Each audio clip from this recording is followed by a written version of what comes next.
Welcome back to the Stephen A. Smith Show. Before I get on out of here, I had to talk about a story that's very, very important. And albeit indirectly, it involves... What if the most important basketball game of the year wasn't decided by a buzzer beater, but was ultimately shaped by a player who wasn't even in the country? And what if a truth so explosive it threatened to shake an entire institution was revealed live on air, not by a whistleblower, but by one of the most powerful voices in sports media? Because this isn't some conspiracy. It's the story of how a national team, suffocating under its own pride, was dragged back from the edge of total humiliation when Stephen A. Smith didn't just analyze a game. He tore apart a narrative and exposed what many believe was a cover-up, confirming that Caitlin Clark, through the sheer weight of her absence, became the most unconventional savior in sports history, proving her influence stretches far beyond the three-point line because the version presented to the public was carefully manufactured, polished, and controlled, while the real story unfolded in the panic of the players and the outrage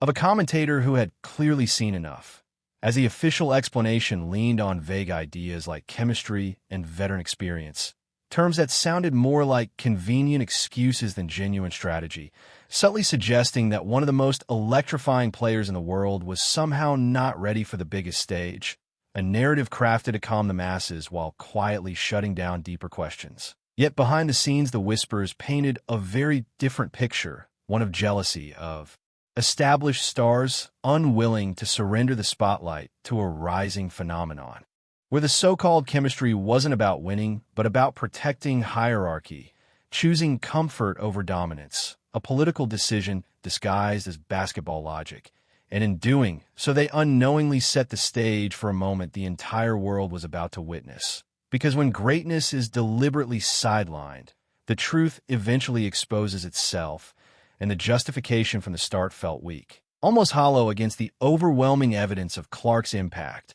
a player who shattered viewership records, brought millions of new fans to the sport, and performed at a level that left even veterans stunned, yet was spoken about as if she were still developing, with criticisms about defense and experience that felt outdated in an era where talent defines greatness, ignoring the reality that she had already performed under immense pressure, carrying expectations that would break most athletes, making the idea that she couldn't handle the international stage seem not just wrong, but intentionally misleading, fueling speculation that the real reasons were far more personal, rooted in fear of being overshadowed, and all of it led into what should have been a routine game against New Zealand, expected to be nothing more than a comfortable win for Team USA, a showcase of dominance meant to silence critics, with analysts already treating the result as guaranteed. The atmosphere filled with confidence that slowly crossed into arrogance,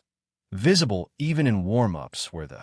intensity was missing, replaced by a casual attitude that suggested the outcome was already decided, but they failed to recognize that their biggest opponent wasn't across the court, it was their own overconfidence, and when the game began, that illusion shattered instantly. As the supposed cohesion fell apart into missed passes, defensive breakdowns, and visible confusion, players moving without rhythm, arguing, making uncharacteristic mistakes, while New Zealand seized the moment with energy, precision, and unity, exposing the cracks in real time, turning what was expected to be a blowout into a battle, and by halftime the unthinkable had happened. Team USA was trailing, outplayed and outworked, the narrative collapsing under the weight of reality, revealing not just a bad performance but a systemic failure, as the world watched in disbelief. And in that moment, far from the arena, Stephen A.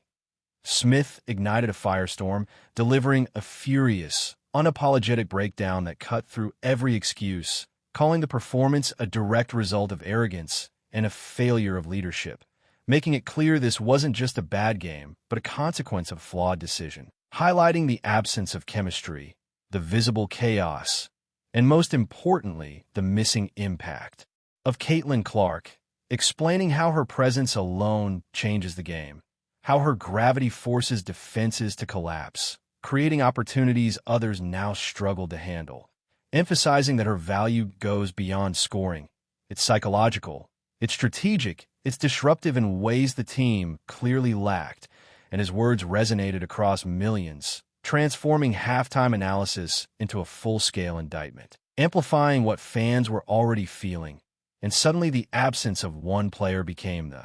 center of a global conversation. As social media erupted, criticism flooded every platform, and the pressure became impossible to ignore, turning her absence into a presence that haunted every mistake on the court, forcing the team into a moment of harsh self-reflection. Because what was unfolding was no longer just a game, it was a referendum on decisions, philosophy, and leadership. And in a strange twist, it was that absence that pushed the team to respond, emerging in the second half with urgency and desperation, abandoning structure and relying on individual effort just to survive, grinding through a tense and chaotic finish, until the final buzzer delivered a narrow victory. But it didn't feel like one. There was no celebration, only relief, because everyone understood what had really happened. The win exposed more than it proved, and the aftermath was filled with deflection, careful words, and unanswered questions, as the shadow of the decision loomed larger than the result itself, turning that game into something far bigger than the scoreboard. A defining moment that reshaped the conversation around the team. Because in trying to control the narrative and sideline a rising star, they may have unintentionally proven her importance more than ever, showing that sometimes the most powerful impact isn't made by being present, but by being missed, leaving behind a lesson that will echo far beyond a single game. As the team moves forward, not just with a win, but with a lingering question about what they chose to ignore, and whether they truly understand the cost of that decision.